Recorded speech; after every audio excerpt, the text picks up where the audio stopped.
Bonjour à tous, bienvenue à ce 8e épisode d'Expérience 4.0. Je suis Simon Lemire, votre fidèle animateur du groupe Lacoste.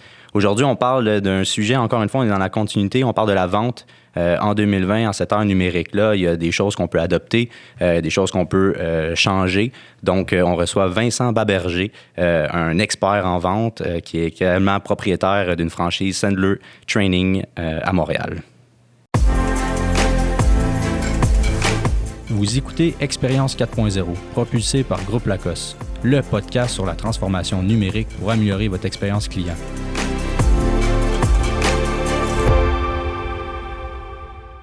Bonjour Vincent, merci d'être avec nous aujourd'hui.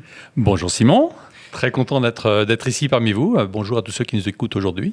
Ben, c'est fantastique, honnêtement. Je sais que tu es un expert dans le domaine de la vente, puis c'est le sujet d'aujourd'hui. Plusieurs choses qu'on doit adapter, qu'on doit adopter avec cette ère numérique-là qui nous propulse vers de nouveaux sommets. Après, ben, il y a la façon traditionnelle de faire les choses. Il y a cette nouvelle façon-là d'adopter les nouvelles technologies. On a parlé du processus de vente dans d'autres épisodes. On a parlé d'une fameuse technologie, le CRM aussi. Avec mon associé, on a aussi discuter un peu d'adapter son modèle d'affaires pour mieux se transformer. Aujourd'hui, avec toi, Vincent, on parle principalement là, de cette vente-là en cette ère numérique-là, de changer du modèle un peu traditionnel en e-vendeur. Puis on va en discuter concrètement qu'est-ce que c'est. Avant toute chose, quand même, j'aime ça, toujours présenter mes invités à tout le monde, puis de montrer en fait de où part l'expertise de ton côté. Tu as au-dessus de 25 ans d'expérience dans le domaine de la vente. Concrètement, Vincent, qu'est-ce qui t'a amené aujourd'hui à parler de ça avec nous? Puis qu'est-ce qui t'a amené aussi à être propriétaire d'une franchise de Sandler Training? Écoute, la vente, je pourrais dire j'ai ça dans le sang, non, parce qu'au début, j'avais un background plus d'ingénieur en informatique, puis je suis passé du côté sombre de la force il y a à peu près 25 ans, où j'étais propulsé un peu malgré moi dans la vente, et puis depuis, c'est ça que je fais. Donc, j'ai toujours vendu dans le domaine de high-tech pour des organisations comme Cisco, comme SAS, TELUS, toujours dans un environnement très compétitif, où parfois j'étais le double du prix de mes concurrents. Et ça m'a vraiment convaincu et renforcé dans l'idée que le prix, c'est pas la raison principale pour laquelle les gens achètent. Si on achetait le moins cher, on irait s'habiller au village des valeurs, on mangerait à la belle province et puis on roulerait tous en Lada. Donc ça, c'est... Le fameux beau pas cher, ouais, c'est pas toujours accurate. Là. Donc c'est ça. Donc 25 ans dans les ventes, et puis il y a de cela 5 ans, j'ai décidé de me lancer en affaires pour aider les entreprises à vendre plus et à vendre mieux. Donc, apporter mon expertise des ventes. Et il y a de cela 3 ans, j'ai acheté une franchise de la compagnie Sandler Training, qui est un leader mondial dans la formation en vente, en gestion des ventes et en leadership. Ouais. C'est fantastique. Puis, justement, ton expertise s'est faite valoir. On ne se connaît pas beaucoup, Vincent, mais on s'est connus par l'entremise d'un déjeuner d'affaires, d'ailleurs, que je salue, Yule Relations, qui est un excellent réseau là, pour faire des connexions. Puis je confirme. Absolument, mais tu es membre là-bas aussi. Puis l'objectif, c'est ça, c'est quand on a eu des discussions ensemble par Zoom là, récemment, dans les dernières semaines, j'ai tellement eu des bons conseils venant de toi que je me suis dit, c'est bon de faire valoir ça justement à nos entrepreneurs qui nous écoutent, à nos partenaires également. Puis sautons quand même dans le vif du sujet parce que cette vente-là aujourd'hui, le fameux cycle de vente, les vendeurs aujourd'hui, les représentants, peu importe la façon dont on les appelle, la pandémie a obligé quand même une certaine transformation à ce niveau-là dans la façon de faire. Tout à fait, tout à fait. Puis comment toi, personnellement, ou même de façon professionnelle, comment tu trouves que la pandémie a affecté les ventes aujourd'hui? Alors, vaste question. Donc, en gros, comment on voudrait passer de vendeur à e-vendeur et puis comment ça nous a affecté? Alors, ça a affecté toutes nos vies, positivement et négativement.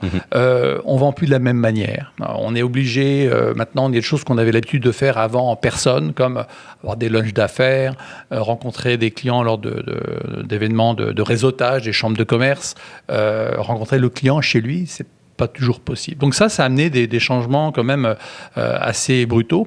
Et il y en a qui ont du mal à s'y adapter. Moi, ce que je vois dans les entreprises que je rencontre, il y a des gens qui disent je ne suis pas capable de vendre à distance, c'est pas facile. En même temps, on a des gens qui sont parfois plus disponibles parce qu'ils sont chez eux. On a des dirigeants d'entreprise qu'on peut rejoindre peut-être de manière différente, tout en étant très sollicités.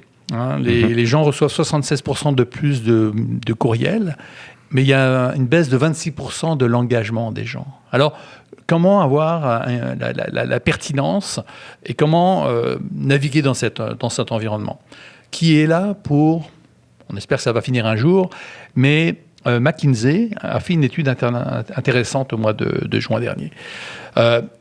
Ils ont interviewé des entreprises, ils les ont sondées, et les entreprises américaines, 76% ont dit que même à la fin de la Covid, ils vont continuer avec un modèle hybride, vente en personne et vente à distance. C'est là pour rester. Quand même. La statistique parle par elle-même. Là. C'est ça. Donc, on a le choix, soit on s'adapte, soit on disparaît. Carrément. Carrément. Ben, c'est ça, c'est la nouvelle réalité. Et puis je l'ai remarqué moi-même, au niveau de l'accessibilité à l'information, c'est rendu, ça l'était déjà quand même dans les dernières années, quand même assez grandiose. Et là, plus que jamais, parce que comme tu l'as bien dit, le présentiel, tout d'un coup, on le met un peu de côté. On est obligé à le mettre de côté. T'sais, on est comme obligé à le faire, tout simplement. Puis, on est obligé à se mettre en ligne pour vendre, mais acheter. Puis, l'acheteur, j'ai l'impression, puis corrige-moi, que pour l'acheteur, c'est de plus en plus simple d'un certain sens. Ça peut être complexe parce qu'il y a plusieurs choix, mais simple dans la mesure que tu peux être, puis j'ai toujours donné cet exemple-là, en bobette sur son divan avec un téléphone mobile ou un iPad ou un ordinateur, puis tu peux acheter partout dans le monde. À ce niveau-là, l'accessibilité à toutes sortes de produits, ça n'a jamais été aussi facile. Tout à fait. Et d'ailleurs, la même étude de McKinsey, qui regardait côté acheteur, a vu une augmentation de 250% des achats faits sur des appareils mobiles. Donc, à la fois, on a un modèle où on vend de plus en plus à distance, mais en même temps, on a un acheteur il apprend à se passer du vendeur. Lors d'un des précédents podcasts, tu avais mentionné cette statistique intéressante sur 71% du parcours d'achat est fait avant même d'avoir rencontré un vendeur. Ouais, de façon anonyme là, sur le numérique, puis que voilà. Il a accès à l'information. Donc, comment on fait pour aller attirer l'attention? Je vais raconter une anecdote, en fait, un fait vécu. J'ai une de mes amies, Rita, qui est vice-présidente d'une grande organisation, vice-présidente de vente et marketing. On soupait chez elle il y a quelques semaines et elle me disait c'est incroyable comme je me fais solliciter. Des dizaines d'appels par jour de gens qui veulent me vendre plein d'affaires. J'en ai des très mauvais, des moyens, et j'en ai quelques bons. Je dis, Rita, qu'est-ce qui fait la différence entre un appel que tu prends ou que tu retournes et un appel que tu vas les négliger ou ignorer? Il dit, c'est bien simple. Est-ce que cette personne arrive avec une solution à un problème que j'ai en ce moment? C'est quoi son niveau de pertinence? Et c'est vraiment ça qui va faire la différence, la pertinence. Si on n'a pas réfléchi à ce qu'on peut amener comme valeur et le type de problème qu'on peut résoudre, et qu'on arrive avec un discours où on cherche juste à vendre sa salade, ça ne marche pas. Donc, la pertinence est super importante. Autre élément important, puis on avait un webinaire la semaine dernière sur la prospection à froid au XXIe siècle. C'était les 3 éléments qui sont ressortis. Oui, la pertinence, mais aussi il faut toucher les gens personnellement. Oui. Puis on a beaucoup d'informations disponibles grâce à LinkedIn, grâce à beaucoup d'informations justement qu'on a peut-être dans nos CRM. Avoir un élément de personnel, un élément de pertinence, et on va prendre un autre P, il faut être percutant. Mes amis américains disaient qu'il fallait être unexpected, donc arriver à se démarquer, à sortir de la masse. Et si on a ces 3 éléments, personnel, pertinence et percutant, on va augmenter un petit peu nos chances d'aller attirer l'attention et de démarrer une conversation. Tout à fait, parce que justement, l'accessibilité à l'information, nous oblige en fait d'être différents, d'avoir un élément différenciateur. Puis, c'est avec ces 3 P-là que tu as mentionnés qui vont être en fait essentiels à la différenciation entre un service, un produit X et un service, un produit Y. Tout à fait. Puis je le remarque aussi, puis avec même, on va en parler peut-être un peu plus tard au niveau de la technologie, mais toute cette fameuse automatisation de certaines tâches manuelles, oui, mais même dans sa prospection, on en parlera un peu plus tard, mais faut pas oublier le côté personnel de la chose. Tout à fait. Puis personnellement aussi, je suis responsable, je suis quand même au développement des affaires du groupe Lacoste, puis nous-mêmes, on a, oui, des services, on est une entreprise de services, on ne va pas le nier. L'objectif, c'est d'aider les entreprises industrielles à se moderniser au niveau de leur expérience client, mais encore une fois, la façon dont je peux approcher les entreprises, c'est si j'y vois des enjeux, ou en leur demandant, évidemment, quels sont les irritants présentement et comment nous, on peut venir aider. Puis si je suis capable, justement, d'être personnel et percutant en même temps, mais c'est là où je vais faire une différence, tout en ayant une certaine pertinence dans mon service à offrir ou dans cette solution-là, tout simplement. Tu sais. Donc, c'est super intéressant. Mais pour ça, il faut avoir un niveau de préparation. La dernière fois aussi, lors d'un autre podcast, vous avez parlé des personas. Oui. Qui est mon client cible? Qu'est-ce que je peux résoudre comme problème? Et avoir cette attitude justement qu'on n'est pas une nuisance et qu'on arrive avec une solution. Et moi, je crois fondamentalement que la vente, c'est d'aider quelqu'un à prendre une décision. Moi, je ne vends pas, j'aide les gens à acheter. C'est complètement différent. Les gens, ils aiment bien acheter, mais ils ont horreur de se faire vendre.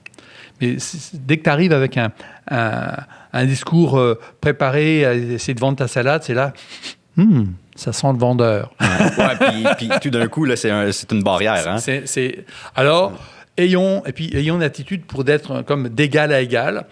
S'il y a des gens qui ont besoin de mes produits et services parce qu'ils ont en ce moment un enjeu, un défi, que je peux les aider, je pense à mon ami Rita, si on a ça en tête, on va avoir plus de résultats. Ben, c'est certain. Je fais du pouce là-dessus avec la fameuse plateforme HubSpot qu'on parle souvent ici. Mais j'ai fait un bootcamp, puis j'en ai parlé aussi dans l'épisode avec Annie et Steve sur le processus de vente. Puis justement, la première chose que Dan Tyer, un des hauts dirigeants de la compagnie HubSpot, a dit, arrêtez de vendre puis commencez à aider. Arrêtez de vendre, commencez à aider. Mais pour aider, il faut que tu saches c'est quoi justement le besoin, les problématiques, les enjeux, les irritants pour être capable d'offrir une solution pour aider. Si tu fais juste vendre ton service puis eux, ils n'en ont pas de besoin, là, tu tombes dans le créneau vendeur puis tu vas avoir une barrière. Tu réussiras pas puis tu vas juste solliciter pour rien. Tu vas perdre du temps aussi au final. Chose qu'on veut pas. T'sais. Mais quand on pose la question à des gens en vente, c'est quoi ton rôle de vente? C'est quoi la valeur que tu amènes? C'est assez surprenant les réponses qu'on peut avoir. Quand je fais des forums, je dis je suis là pour donner de l'information, je suis là pour établir une relation, je suis là. Mais, oui, c'est des éléments, mais un prospect qui écoute, c'est pas un bon prospect. Oui, j'ai aimé, tu me l'avais dit aussi lors d'une rencontre. Parce que s'il écoute, ça veut dire que toi, tu parles. On devrait parler 30% du temps et écouter 70% du temps. Donc, la capacité à faire réfléchir, la capacité à challenger notre prospect, à l'amener plus loin et effectivement, à un moment donné, lui donner de l'information, mais quand on aura validé qu'il y avait un besoin à ce niveau-là. Donc, je pense que vraiment, la réelle valeur du représentant, c'est d'amener quelqu'un à prendre une décision. Et vendre, c'est ça, amener quelqu'un à prendre une décision. On espère que c'est un oui, parce qu'on veut faire affaire avec ce prospect, mais un non qu'on obtient au bon moment pour les bonnes raisons, c'est une victoire. Puis ça, c'est un changement de mindset où trop souvent, on s'accroche à son opportunité comme au Saint Graal et on ne veut pas la lâcher. Exact. Alors que, en termes d'efficacité, moi, une grosse partie de mon travail, quand je forme des représentants, c'est d'apprendre à dire non. Ce qui est souvent difficile. Oui. Dire non à quoi? À un client qui ne veut pas nous partager sa situation, ses besoins, avec qui on n'est pas capable d'avoir une discussion sur le budget, ou qui ne veut pas nous partager ses critères de décision, son processus décisionnel. Ça devrait nous allumer des red flags. Des red flags pour... on arrête le processus.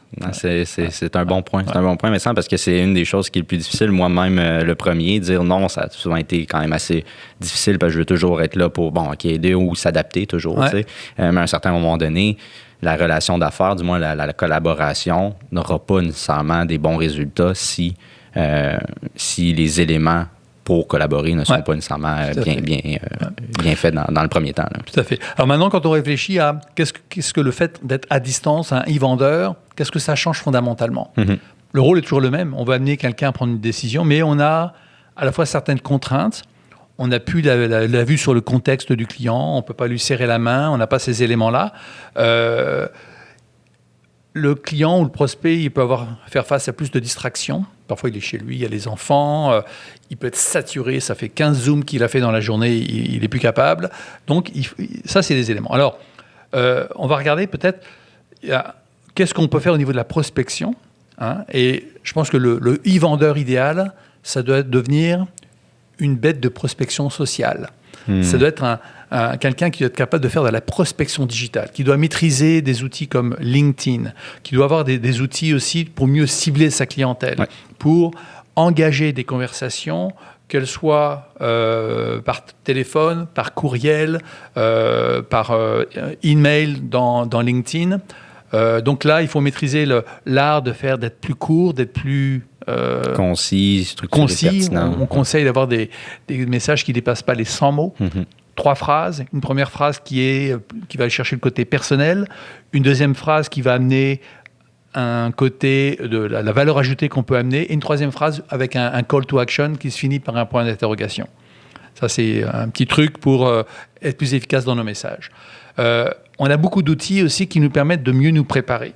Je pense notamment à un outil qui s'appelle Crystal, qui est un plugin à LinkedIn et qui permet de mieux comprendre le profil de communication. Ouais, c'est intéressant, je l'utilise aussi. Pour avoir le profil disque, est-ce que j'ai un style, un D dominant qui est impatient, qui veut prendre des décisions rapides, ou est-ce que j'ai plus un S un social qui a besoin de plus de temps pour prendre sa décision, les gens sont importants. Donc cet outil va nous permettre d'avoir beaucoup d'informations intéressantes avant même de commencer la conversation. Exact. Puis je vous invite, pour ceux qui nous écoutent, si vous avez envie de l'essayer, Crystal, c'est un plugin, en fait, c'est une extension que vous pouvez ajouter dans votre barre Chrome également. Puis quand vous êtes sur LinkedIn, bien, vous êtes capable de justement voir un peu le profil de la personne. Honnêtement, là, dans le comment des pourquoi qui réussissent à sortir cette information-là, ça doit être basé justement sur les interactions sur les médias sociaux. On le sait, on se fait beaucoup checker à ce niveau-là, mais après, c'est de bien l'utiliser. Puis au final, ça fait juste aider au niveau de la relation d'affaires. Tout à fait. Il faut le voir plus de cette façon-là. Puis non, c'est super intéressant. Je l'utilise personnellement aussi. Autre outil intéressant qu'on commence à voir, c'est, la dernière fois vous le mentionniez aussi lors d'un podcast, tout ce qui est l'intelligence artificielle qu'on peut avoir pour avoir une meilleure connaissance de nos clients et de nos prospects. Être capable d'établir des liens, faire des analyses de corrélation ou de multifactoriel pour identifier peut-être un produit qui serait plus intéressant pour un certain type de client, ou faire une classification, une segmentation différente de notre client et avoir une vue différente. Donc il y a maintenant des outils qui ont été développés très intéressants qui permettent d'être encore plus focus, pertinent et de faire gagner du temps aux représentants et à l'équipe commerciale pour vraiment aller cibler les bonnes personnes. Exact. Puis dans le prédictif, c'est ça qui devient intéressant. Puis je pense que c'est vers ça qu'on s'enligne. Puis je reviens un peu à tout ce modèle-là d'e-vendeur-là avec toi, Vincent. Un bon e-vendeur, c'est ceux qui sont capables justement d'utiliser le numérique à bon escient, inévitablement, qui est capable d'adapter un peu sa méthodologie. Ne pas obliger aussi l'analyse de la chose. C'est toutes les recherches. On sait que l'acheteur fait à peu près 70% de son parcours de façon anonyme sur le numérique. Donc, lui, il magasine puis il regarde. Mais est-ce que le vendeur, si on veut, peut faire un peu la même chose en termes de prospection, comme tu dis, sur le numérique, de vraiment s'assurer, est-ce que c'est une entreprise, est-ce que c'est une personne qui pourrait potentiellement avoir un besoin qui correspond à la solution que j'ai à offrir, puis de faire cette analyse-là, de faire cette recherche-là, puis une fois que, bon, tu t'assis puis tu poses des questions, de façon, bien, encore une fois, par Zoom, de façon numérique, encore une fois, une autre méthode à adopter, tout simplement, bien oui, est-ce que je suis prêt maintenant à faire avancer, tout simplement, un peu la vente tout à fait, de cette façon-là. Ouais. Maintenant, on a aussi des belles technologies à notre disposition, comme des webinars, des forums interactifs. Moi, j'en ai fait beaucoup depuis le début de la pandémie, avec un esprit j'essaie plus de donner que de recevoir. J'ai fait au moins une dizaine de webinars et plusieurs centaines de personnes y ont assisté. N'importe quel représentant devrait pouvoir s'interroger dans mon domaine d'activité, quelle serait l'information utile qui pourrait être, que mes prospects ou clients pourraient être intéressés à recevoir.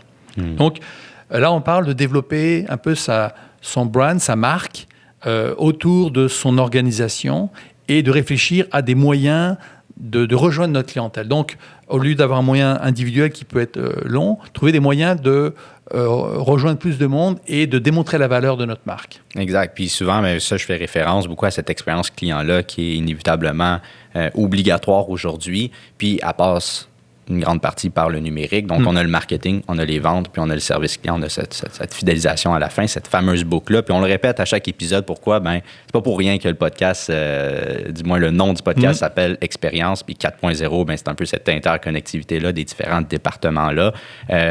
Ben exactement, c'est d'aligner aussi avec le marketing dans l'attraction de son prospect avec la valeur ajoutée de l'image de marque de l'entreprise qui va aider le vendeur après à avoir lui-même aussi son matériel.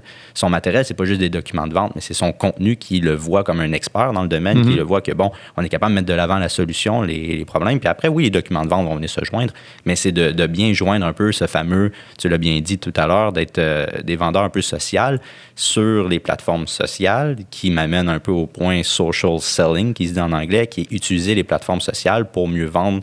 Ben, encore une fois, peut-être pas le bon mot vendre, mais de mieux offrir sa solution et son service. Fait, l'idée, c'est de commencer à avoir une conversation. Puis l'erreur qu'on fait quand on fait de la prospection, on essaie de vendre. Prospecter, c'est pas vendre. Prospecter, c'est de vendre l'idée d'avoir une conversation et cette première conversation va finalement décider s'il y a un match ou pas, s'il y a un fit. Alors donc, si on a bien réfléchi à qui est notre client idéal et voir si on est capable d'avoir cette première conversation, là, on rentre dans le vif du sujet. On a notre première rencontre qui est prévue. Idéalement, maintenant, la beauté aussi de cette pandémie, son côté positif, c'est que tout le monde a participé à des Zoom apéros. Les gens ont fait un saut énorme en termes de technologie. Donc maintenant, ils ne sont pas effrayés à l'idée d'utiliser un Zoom, par exemple. Exact. Maintenant, il faut le faire de la bonne manière. Il ne faut pas rentrer dans un peu le vieux pattern de je suis avec mon client et je vais lui dérouler ma grosse présentation PowerPoint. Ça va devenir ennuyeux. Il y a des éléments, il faut être encore de nouveau pertinent, il faut être percutant. Donc, il faut au début peut-être plus poser de questions que d'essayer d'arriver avec une solution. Ça, définitivement, ce serait comme si j'entrais dans le bureau de mon médecin et je lui ai à peine décrit que j'avais mal à l'épaule qu'il serait tout de suite en train de me proposer un anti-inflammatoire, un antidouleur, sans avoir bien diagnostiqué la maladie. Donc, et dans cet univers de techno, utiliser les éléments qu'on a à notre avantage. Par exemple, essayer d'avoir plus d'interactivité, utiliser des tableaux blancs. Il y a des outils aussi comme PeerDeck, PearDeck, qui permettent à des gens d'interagir avec leur téléphone intelligent pendant la présentation. Donc on va aller chercher de l'engagement, parce que les gens vont très rapidement, ils peuvent perdre leur intérêt. Si on ne tient pas compte de vous qui nous écoutez, les gens vont s'endormir. Donc, il faut arriver à trouver ce niveau d'interactivité. Ça, j'adore ça. Puis c'est d'utiliser la technologie pour mieux offrir ses services. Puis on est en direct là-dedans. On est là-dedans. Après, c'est de pas tout changer. C'est pas de partir from scratch et de dire toutes les métaux qu'on a utilisés de façon traditionnelle sont plus bonnes. C'est à la poubelle. C'est tout simplement de peaufiner un peu notre approche sur le numérique, mais de garder aussi ce qui fonctionnait bien. Puis encore une fois, oui, on se transcende beaucoup vers le numérique, vers les Zooms, vers les webinaires. Puis là, en ce moment, parce que le présentiel, il est pratiquement impossible. On va pas se le cacher, mais il va revenir à un moment donné. Puis c'est comment qu'on peut mieux utiliser aussi le présentiel, puis quand est-ce que, bon, oui, on peut utiliser, par exemple, la vidéoconférence pour certaines choses, puis quand est-ce que là, ça devient utile de faire le présentiel. C'est de jongler entre les deux, puis c'est de pas négliger. On va probablement s'en aller vers un modèle hybride, où pour certaines opportunités, ça va rester à distance, parce qu'on a découvert que, et les entreprises ne sont pas folles, elles ont découvert on peut être très efficace, on peut avoir beaucoup plus de rendez-vous comme ça. Le métier de Inside Sales, il existe depuis des années. Moi, depuis 6 mois, j'ai rencontré 3 clients en personne. Et j'ai fait mon meilleur mois de vente à vie au mois de septembre. Donc, il y a, je pense, un obstacle conceptuel auquel il faut dépasser. Parce qu'il y a des gens qui se disent « je ne suis pas capable de vendre à distance parce que j'ai toujours fait les choses d'une certaine manière. » Donc, je pense que la capacité à se réinventer, à changer, à faire des choses différentes et à se convaincre qu'on est capable de le faire, c'est un élément très important. Puis, chez Sandler, on appelle ça le triangle du succès. Pour avoir du succès en vente, il faut avoir 3 éléments. Attitude, comportement, technique. Oui, les techniques, on en parle beaucoup. Les techniques pour faire de la bonne prospection, techniques pour poser les bonnes questions, techniques pour parler aux décideurs. Ça, c'est un élément important.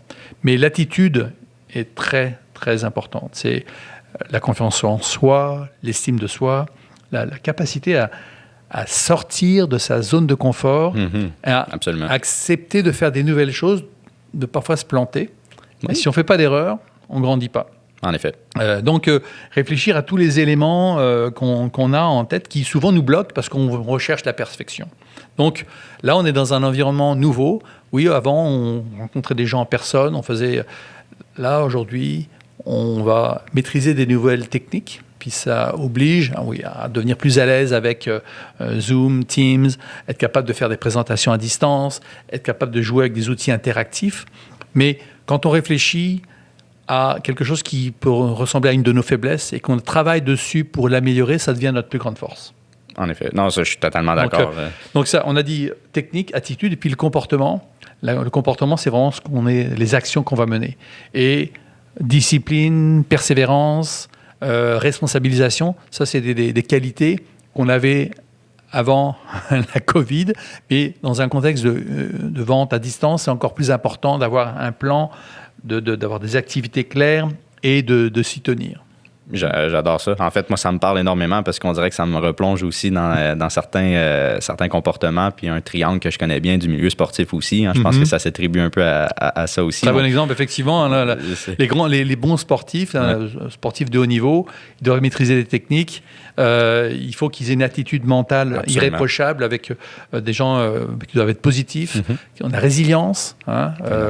On peut se planter en sport et en vente, on reçoit plus de non que de oui. Oui, en effet. Ouais. Donc, et en fait, le non, il faut le voir ça comme positif.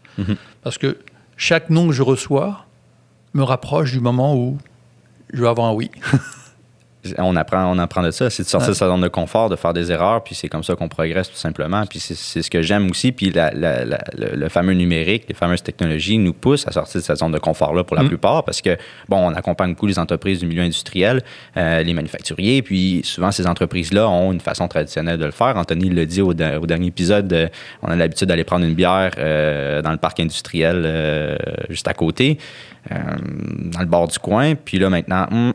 on peut plus vraiment le faire pour développer les affaires, mais là, il faut développer les affaires de façon numérique. Je sors de ma zone de confort, oui, mais essayez-le. Essayez-le, puis c'est étape par étape. Après, je ne vous demande pas demain de faire un webinaire en ligne, de tout faire vos rencontres en Zoom du jour au lendemain, puis de tout transformer votre univers traditionnel en univers numérique. C'est étape par étape, puis choisissez un peu là où les besoins sont, puis progresser. Vincent, je me permets de rentrer aussi dans cet autre triangle-là, des bases un peu. Tu m'as parlé des 4S, puis je trouvais ça fantastique d'en parler. Puis j'aimerais ça, justement, que tu nous le dévoiles, en fait, surtout les gens qui nous écoutent. Qu'est-ce que c'est, ça, les bases? T'sais, là, on a parlé, je mets un peu en contexte, on a parlé du e-vendeur, on a parlé comment que la pandémie a affecté les ventes. Puis là, bon, le fameux e-vendeur d'être un peu plus sur le numérique. Revenons aux bases. Qu'est-ce qu'on a de besoin pour, justement, former un peu ce e-vendeur-là, pour comment transformer ça? Je te laisse parler. Bah, écoute, merci de... on appelle ça le triangle des 4 S. Pour avoir une organisation performante au niveau des ventes, ça prend ces 4 S. Puis là, je sors mon tableau secret. Excellent. J'ai préparé à l'avance. Pour ceux qui regardent le podcast. Voilà, puis... On est en pleine interactivité. Exact. Puis pour ceux qui écoutent présentement, venez le voir sur YouTube, sur notre chaîne YouTube. Vous allez pouvoir voir ce fameux... C'est ça. Alors, qu'est-ce que ça prend pour avoir une organisation évidente, performante? D'abord, ça prend une stratégie de vente efficace. Alors, ça veut dire qu'on va avoir... on sait exactement notre positionnement. On a réfléchi à notre valeur ajoutée. On sait comment on va aller au marché. Est-ce que je vais je vais plus viser une clientèle existante ou je veux me développer avec un produit existant, ou est-ce que je vais aller vers un nouveau marché? Est-ce que je vais vendre direct ou est-ce que je vais vendre de manière indirecte avec un réseau de distribution? Donc, tous ces éléments de questionnement sur qu'est-ce qui me différencie de ma compétition, c'est quoi mes éléments distinctifs, c'est notre stratégie de vente. Ça, c'est très, très important. C'est pour ça que c'est en bas de notre triangle. C'est là-dessus que ça repose. Une fois qu'on est clair sur notre stratégie de vente, alors à ce moment-là, on peut déterminer qui sont les gens, le staff dont on a besoin. Est-ce que j'ai besoin justement de vendeurs à distance? Est-ce que j'ai besoin de gens pour vendre de manière plus technique si c'est très professionnel? Est-ce que j'ai besoin de channel manager? Donc, le staff est important. Et là, on va se questionner, est-ce que j'ai les bonnes personnes dans le bus en ce moment? Est-ce que j'ai des gens qui sont volontaires et qui sont capables d'apprendre? Est-ce que j'ai des gens qui sont coachables, qu'on peut coacher qui ont la volonté de s'améliorer? Donc, c'est toute la portion du staff. Maintenant, ces gens-là, est-ce qu'ils ont les savoir-faire, les skills, les compétences? Et c'est quoi le set de compétences dont j'ai besoin? Justement, est-ce que je veux des spécialistes de la prospection? Est-ce que je veux des gens qui sont capables de vendre à haut niveau avec des exécutifs? Est-ce que je veux des gens qui vont plus faire de la vente technique? Donc, le set de compétences est important. Et le dernier élément, qui est non le moindre, c'est l'élément de structure. La structure, c'est tout ce qui va mettre en fait de la colle dans tout ça. C'est les processus, donc processus d'embauche, processus d'intégration des nouveaux employés, notre processus de vente qui va définir exactement les étapes du premier hello lorsqu'on va vendre. Est-ce qu'on a des étapes claires, structurées? On va aussi avoir notre processus pour tout le suivi, le coaching, est-ce que j'ai la préparation de mes appels, donc tous ces éléments qui sont gérés souvent par le management. Et parfois, on a des problèmes qu'on pense être au niveau des compétences et c'est finalement un problème au niveau de la structure, donc de tout ce qui est le management.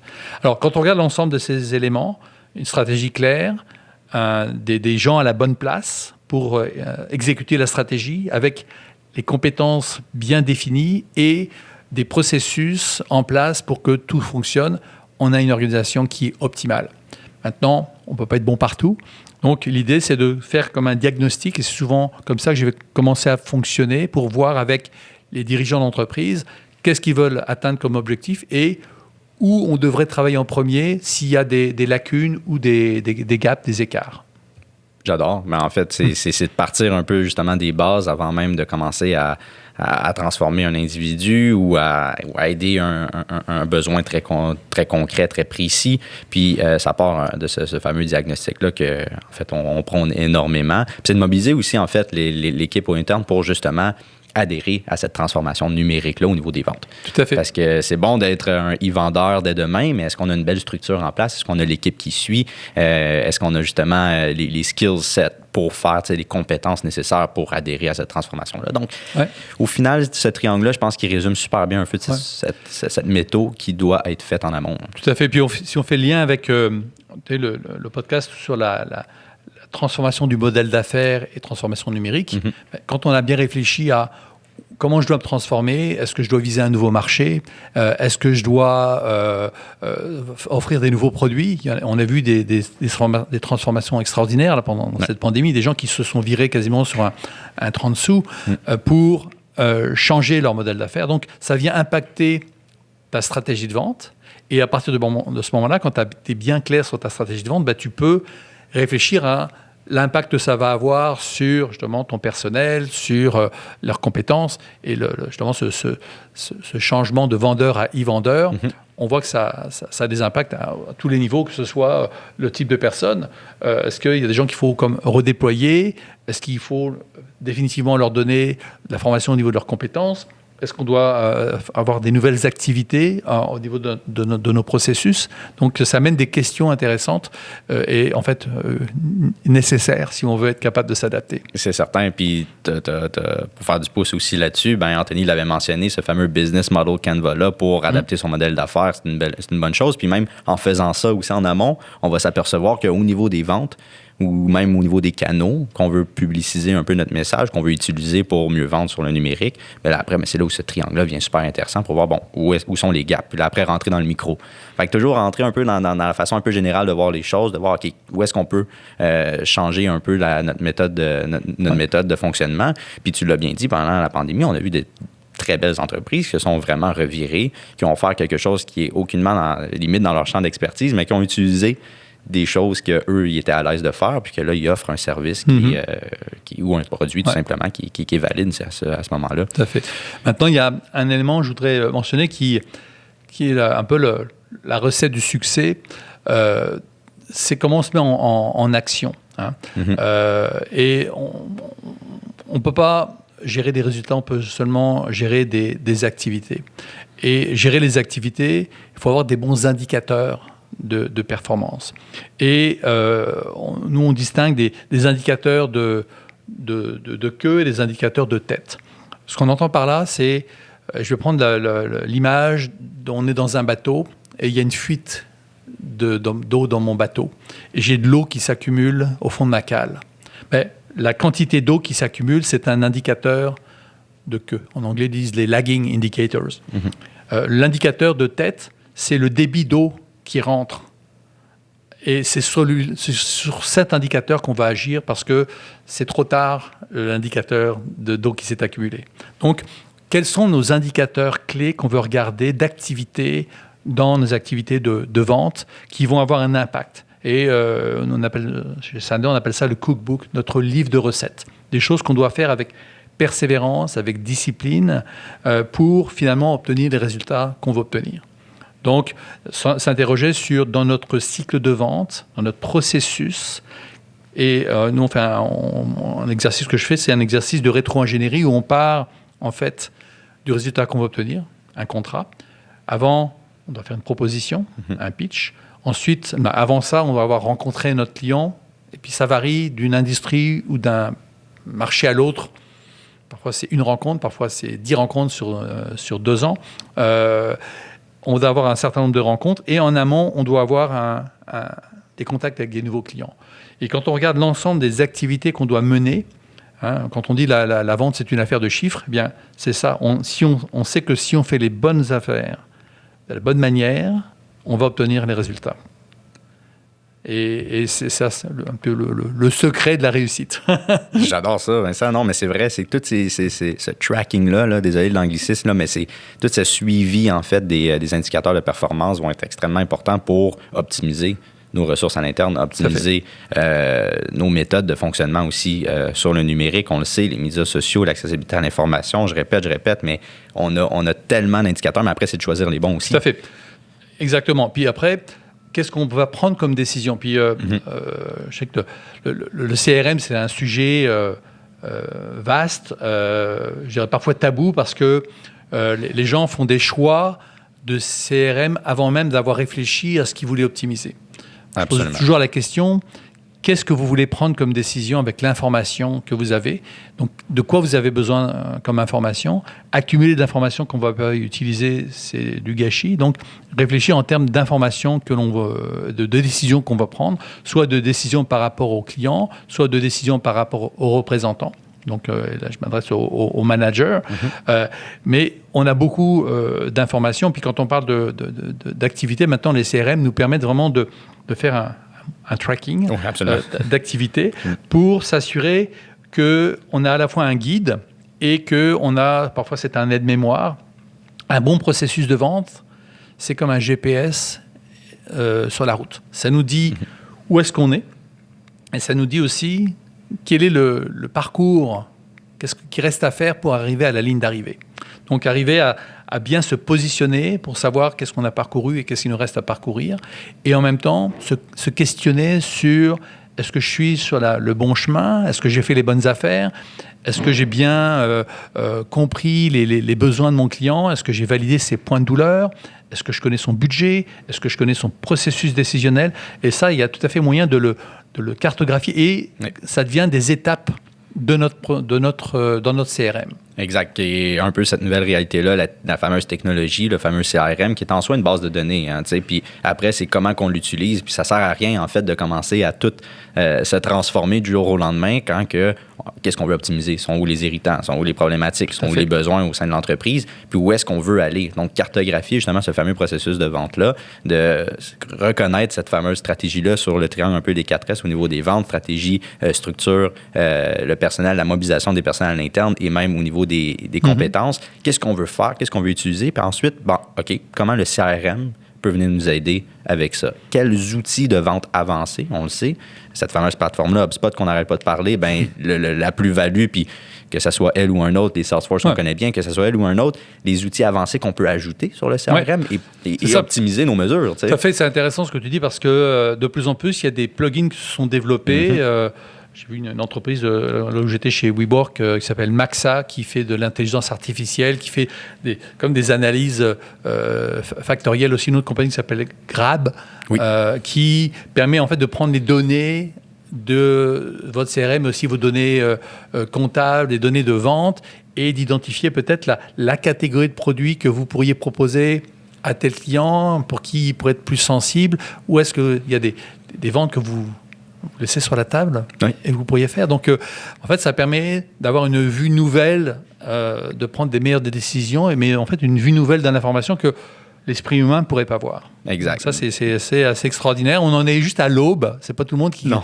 Mais ceux qui vont le faire mieux que les autres et plus rapidement que les autres, ils vont avoir un avantage compétitif énorme. Assurément. Énorme. Assurément. C'est tout à fait vrai parce que, justement, ce prédictif-là peut être un outil extrêmement puissant dans tout ce qui est la vente numérique, dans tout ce qui est conseiller, en fait, la meilleure solution produit-service au bon moment, au bon prix. Puis le bon moment est assez important, puis c'est ça le prédictif qui nous aide à faire. C'est on envisage que dans 6 mois, puis via évidemment le calcul mathématique, via justement cette intelligence artificielle-là sur laquelle est basé les algorithmes qui y suivent. Je suis de loin un expert là-dedans. Par contre, à force d'en parler puis de se plonger, ça sera un sujet d'un prochain podcast là-dessus. Oui, il y a vraiment de quoi discuter longtemps, mais au moins, que ce soit vous soyez représentant ou manager, se questionner, est-ce que j'utilise mes actifs d'information de la bonne manière et est-ce que je pourrais faire mieux, être plus précis dans mes prévisions ou mieux orienter les actions de mes représentants pour aller chercher encore plus de business. Absolument, absolument. Puis j'adore ça en fait, que c'est d'utiliser vraiment la technologie à bon escient, mais ne pas négliger justement cette mobilisation-là interne et cette stratégie-là. Puis je vous le dis aussi pour ceux qui nous écoutent, cette fameuse intelligence artificielle-là, ça va devenir un atout vraiment compétitif dans le futur si on l'utilise bien. Encore une fois, par étape par étape. Il y en a, je sais, qui sont encore un peu au modèle traditionnel, qui fonctionnent peut-être encore un peu à gauche, à droite, mais la pandémie nous oblige à se transformer parce que les autres le font. Si vous ne le faites pas, la compétition va le faire. Donc après, c'est de bien suivre cet élan-là. Là-dessus, Vincent, un grand merci. Un grand merci pour ta présence aujourd'hui. Ça a été super intéressant. J'ai vraiment aimé là, justement les différents trucs et astuces que tu as donnés. Les fameux triangles aussi, surtout celui des 4 S que moi, personnellement, je ne connaissais pas avant puis que tu m'as dit justement lors d'une rencontre. J'ai trouvé ça super pertinent. C'était un grand plaisir. Et puis, si on est intéressés à poursuivre la conversation, v.barberger@sandler.com pour discuter. Et d'ailleurs, le 4S, j'ai un petit questionnaire qui prend à peu près une dizaine de minutes à remplir pour faire un autodiagnostic de votre système de vente pour identifier quelles sont les choses que vous pourriez améliorer. Donc, voilà. Je vous recommande fortement parce que moi, en 2 rencontres vidéoconférence avec Vincent, j'ai déjà réitéré certaines choses que je fais. Puis en plus, j'étais déjà beaucoup sur le numérique. J'utilisais déjà une méthodologie assez personnelle aussi dans ma façon de faire, dans la façon de prospecter en faisant des affaires sur le numérique. Mais même malgré ça, j'ai eu d'excellents conseils de ta part. Donc, je le recommande fortement à tous et à toutes qui nous écoutent. Sur ce, moi, je vous dis à la prochaine. Ça a été encore une fois un plaisir de recevoir Vincent. Puis, n'hésitez pas là, à vous abonner sur notre chaîne, en fait, YouTube. On a plusieurs podcasts qui sont là de façon vidéographique. Mais après, sur Apple Podcasts, Spotify, tous les fameux médias sociaux de podcasts, on est dessus également. Donc, n'hésitez pas à nous suivre et à nous faire aussi part de vos commentaires ou des fois votre désir à y participer. On est toujours à la recherche d'excellents invités, des experts dans différents domaines qui regroupent l'expérience client en cette ère numérique. Sur ça, je vous dis à la prochaine et merci de l'écoute.